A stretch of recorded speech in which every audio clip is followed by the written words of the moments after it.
যারা জাতীয়তার আবেদন জমা দিয়েছেন এবং প্রিফেকচারে ইন্টারভিউর জন্য অপেক্ষা করছেন, তাদেরকে কোন টপিক থেকে প্রশ্ন করা হবে? মোটামুটি 4টি টপিক থেকে জাতীয়তার ইন্টারভিউ প্রশ্ন করা হয়। প্রথম টপিক হচ্ছে পার্সোনাল ব্যাকগ্রাউন্ড, আপনার ব্যক্তিগত পরিচয়, আপনার প্রফেশনাল ইন্টিগ্রেশন, আপনার সামাজিক অ্যাক্টিভিটি, এঙ্গেজমেন্ট, এই বিষয়গুলো নিয়ে প্রশ্ন করা হয় এবং আপনার কাছ থেকে বিস্তারিত উত্তর নেওয়া হয়।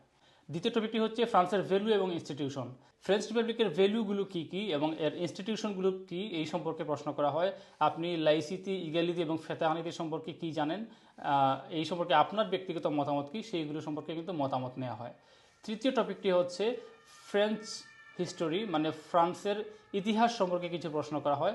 আপনি ফ্রান্সের ইতিহাস, রাজাদের সম্পর্কে, রেভলিউশন সম্পর্কে কী জানেন, রিপাবলিক সম্পর্কে কী জানেন, এই বিষয়গুলো নিয়ে প্রশ্ন করা হয়। এবং সর্বশেষ দেখা হয় যে আপনার ল্যাঙ্গুয়েজ এফিসিয়েন্সি, আপনার কি এনাফ ল্যাঙ্গুয়েজ লেভেল আছে কিনা ফরাসি জাতীয়তা অর্জনের জন্য, এই বিষয়টি দেখা হয়। মোটামুটি 4টি টপিকে প্রশ্ন করা হয় এবং প্রশ্নগুলো খুবই সহজ হয়ে থাকে, একদম বেসিক প্রশ্ন হয়ে থাকে।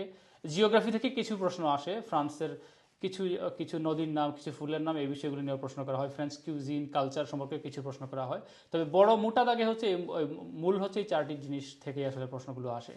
তো ভালো করে প্রিপেয়ার হলে কিন্তু ফ্রান্সের ন্যাশনালিটির যেই ইন্টারভিউ, সেই ইন্টারভিউ কিন্তু খুব কঠিন কিছু না, খুব সহজেই কিন্তু আপনারা পাস করতে পারবেন।